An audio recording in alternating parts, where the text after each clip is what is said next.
सम्पूर्ण मित्रहरूमा नमस्कार। र आज म हजुरहरु समक्षमा ज्योतिष शास्त्रबाट केही कुरा बताउँदछु।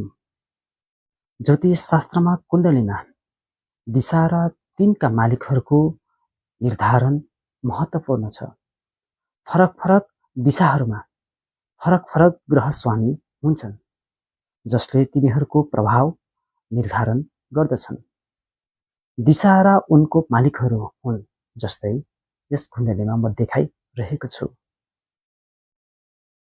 उदाहरणको लागि हामीले यस कुण्डलीलाई लिएका छौं र सर्वप्रथम पूर्व दिशा। यस दिशाको स्वामी ग्रह सूर्य हो जुन शक्ति र नेतृत्वको प्रतीक हो। दक्षिण र पूर्व दिशा जसलाई अग्नेय कोण भनिन्छ, यस दिशाको ग्रह शुक्र हो, प्रेम, कला र समृद्धिको प्रतिनिधित्व गर्दछ। दक्षिण दिशा। यस दिशाको स्वामी मंगल हो जुन ऊर्जा र साहसको प्रतीक हो। पश्चिम दिशा। यस दिशाको स्वामी ग्रह शनि हो जसले कार्य र अनुशासनको प्रतिनिधित्व गर्दछ। उत्तर र पश्चिम दिशा जसलाई वायव्य कोण भनिन्छ, यस दिशाको स्वामी ग्रह चन्द्रमा हो जसले मन र भावनाको प्रतीक हो।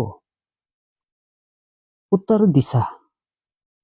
यस दिशाको स्वामी ग्रह बुध हो जसले बुद्धि र संचारको प्रतिनिधित्व गर्दछ।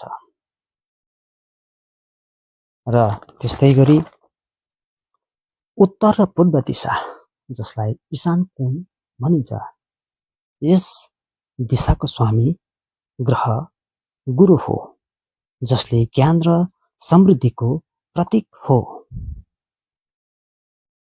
धन्यवाद।